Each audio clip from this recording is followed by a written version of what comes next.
Ladies and gentlemen, I just finished watching Squid Game 2, Episode 1, which is kind of crazy, I have to be honest. This season is much more like 7 mini-movies than it is 7 episodes, because the runtimes of these episodes vary immensely. The first episode was well over an hour. It must have been over an hour 15, so it literally felt... Like the other day I watched a movie called Four Christmases that had a runtime of an hour 30. It felt like the exact same runtime, even though it was a little bit shorter.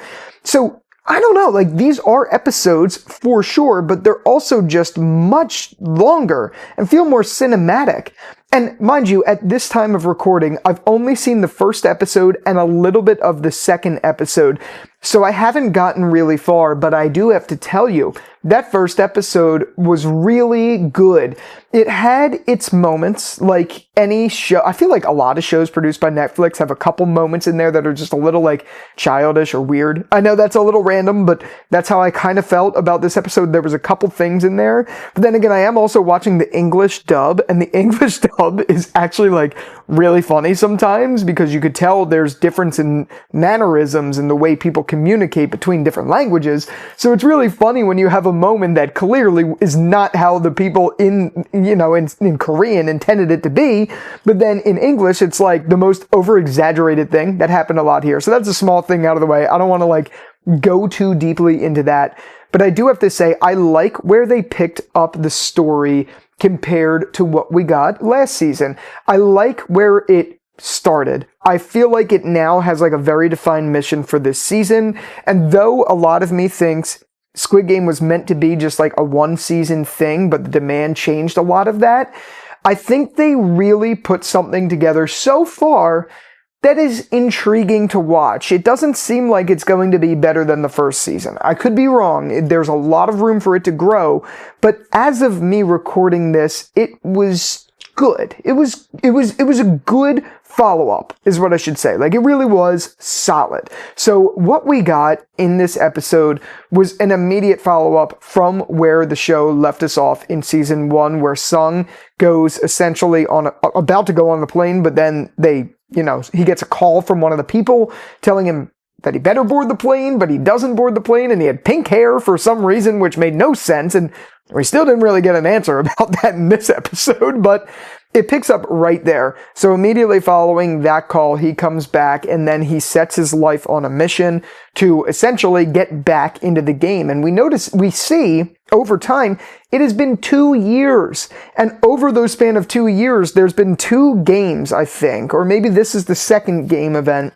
And Sung doesn't want to miss that window. So whenever it becomes time for recruitment, where like the salesman goes to people in the subways and things like that, he has men chase after him essentially and try to find him. So we pick up essentially where it left 2 years. And mind you, before that, Sung has to pull out like a tracking device because he finds that he's been being tracked by these people who run the games. So he took that out, 2 years go by, and this is where our story picks up again. Essentially, what Sung is doing is he's having his loan sharks, the people that he used to owe money to, go out and try to find this salesman. And it's an interesting story because it takes them a little bit of time, but of course Sung is going to pay them. And so eventually when they do find the salesman, we see an entirely different side of the salesman where he's actually killing people. He's being awful to homeless people and things like that. And it was just very interesting to see. And it felt a lot more natural than I thought it was going to. Like, there were moments that felt forced, obviously, because the story is a little far-fetched to begin with in some ways, but for the most part, I think they did a really good job of making it feel natural. Mind you, like I said, just a couple little things here and there, and that's okay. I don't mind it being a little bit off course.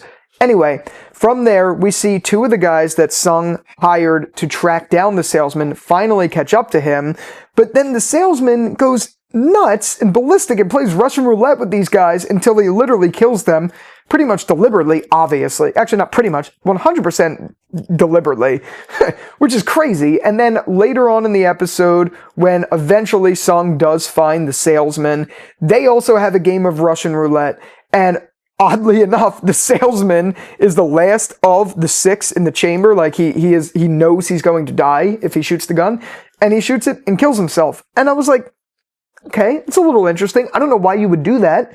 Like, a little bizarre that you would just do that after being the one who was like, kind of had like a god complex or something like that. You know what I mean? It was very bizarre, so it ended with the salesman dying, which is something that I would have never thought would have happened, and naturally it makes me interested to see where the story's going to go.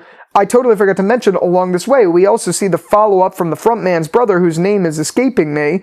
Hwang, I think it is, possibly. Anyway, we see that he never died. He was shot, but then some boater picked him up. That was the part, I gotta say, that was the part that I found a little goofy, was that whole sequence of events and the boater and all of that stuff. But regardless, we see him essentially trying to recount his steps, trying to find the island, and somewhere along the way, he ends up pulling over Sung just by random chance, so they end up connecting because then Hwang starts to follow Sung, and it all kind of intertwines together. So it seems like what we're going to be getting is a season with Sung, Hwang, and this random guy who is one of the loan sharks, mafioso guys or whatever, going back into the games. And I can't wait to see where that goes, because now I'm very interested to see how this is all going to play out. If it is going to play out, I do know that this season is all out. So here's what I'm going to do. I don't think I'm going to make a video for every review. I just wanted to do one for this first episode, and then I'm going to do the final episode. And I think I said one for the review. What I meant to say is I'm only going to do one. I'm not going to do one review per episode. I'm only going to do this one and then the final one and give my thoughts on it. So definitely stay tuned for that. I'm going to try to catch up tonight with the show. Hopefully I finish it all. I don't think I'm going to, but I'm going to try. And then I should be back in a couple days for the full review. So definitely stay tuned for that. And with all that out of the way, thank you again so much for watching this very quick review. And until the next one, I'll talk to you later. Peace out.